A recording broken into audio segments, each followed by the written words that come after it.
ನಮಸ್ಕಾರ. 21 days gratitude challenge ಎಲ್ಲರಿಗೂ ಸ್ವಾಗತ.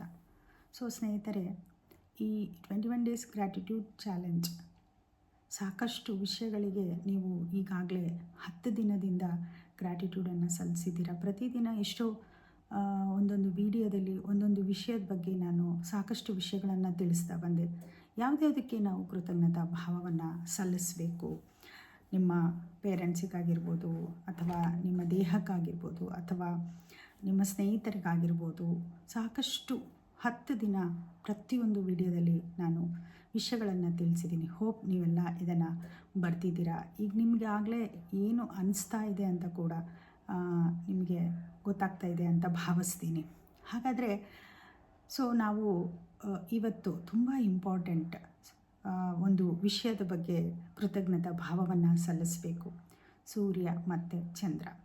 ನೋಡಿ, ಸೂರ್ಯನ ಕಿರಣ ಮತ್ತು ಚಂದ್ರನ ಪ್ರತಿದಿನ ನಮಗೆ ಎಷ್ಟೋ ರೀತಿಯ ಒಂದು ಶಕ್ತಿಯನ್ನು ಮತ್ತು ಸೂರ್ಯನ ಕಾಂತಿಯಿಂದ ನಾವು ಎಷ್ಟೋ ಎನರ್ಜಿಯನ್ನು ಪಡ್ಕೊಳ್ತೀವಿ, ಆ ಒಂದು ವಿಟಮಿನನ್ನು ತಗೊಳ್ತೀವಿ. ಯಾವತ್ತೂ ಸೂರ್ಯ ಮತ್ತು ಚಂದ್ರ ಆಗಿರ್ಬೋದು, ಪ್ರಕೃತಿ ಆಗಿರ್ಬೋದು, ನೇಚರ್ ಆಗಿರ್ಬೋದು, ಪಂಚಭೂತಗಳಾಗಿರ್ಬೋದು, ನಾವೇನು ಕೊಡ್ತಾ ಇದ್ದೀವಿ ಯಾವಾಗಲೂ ಕೊಡೋದನ್ನೇ ನೋಡ್ತಾ ಇರುತ್ತೆ. ಆದರೆ ಬಹುಶಃ ಮನುಷ್ಯ ಕೊಡೋದಕ್ಕಿಂತ ಏನು ಬೇಕು ಅಂದರೆ ಮತ್ತೆ ನಾನು ಏನು ಪಡಿಬೋದು ಅವರಿಂದ ಅನ್ನೋದು ಎಕ್ಸ್ಪೆಕ್ಟೇಷನ್ ಹೆಚ್ಚು ಮಾಡ್ತಾ ಇರ್ತಾನೆ. ಆದರೆ ಪ್ರಕೃತಿ ಹಾಗಲ್ಲ, ಕೊಡೋದಷ್ಟೇ ಗೊತ್ತು. ಹಾಗೆ ನಾವು ಪ್ರಕೃತಿಯ ಹಾಗೆ ಬೆಳಿಬೇಕು, ಕೊಡೋದಷ್ಟೇ ಗೊತ್ತಿರಬೇಕು. ಯಾವಾಗ ನಾವು ಕೊಡೋದನ್ನು ಕಲಿತೀವೋ, ಯಾವಾಗ ನಮ್ಮಲ್ಲಿ ಆ ಕೃತಜ್ಞತಾ ಭಾವ ಇರುತ್ತದೋ, ಆಗ ನಮ್ಮ ಒಳಗಡೆ ಸಾಕಷ್ಟು ಬದಲಾವಣೆ ಪ್ರಾರಂಭವಾಗುತ್ತೆ.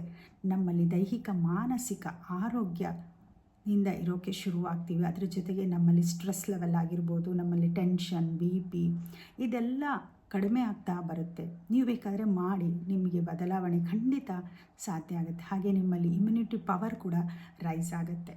ಸೊ ಸಾಧ್ಯವಾದರೆ ಖಂಡಿತ ಇದನ್ನು ನೀವು ಪ್ರತಿನಿತ್ಯ ಪ್ರತಿಯೊಂದು ವಿಷಯಕ್ಕೆ ಕೃತಜ್ಞತಾ ಭಾವವನ್ನು ಸಲ್ಲಿಸ್ತಾ ನೋಡಿ, ಹೇಗೆ ಅನ್ನಿಸ್ತು ಅಂತ ತಿಳಿಸಿ. Thank you.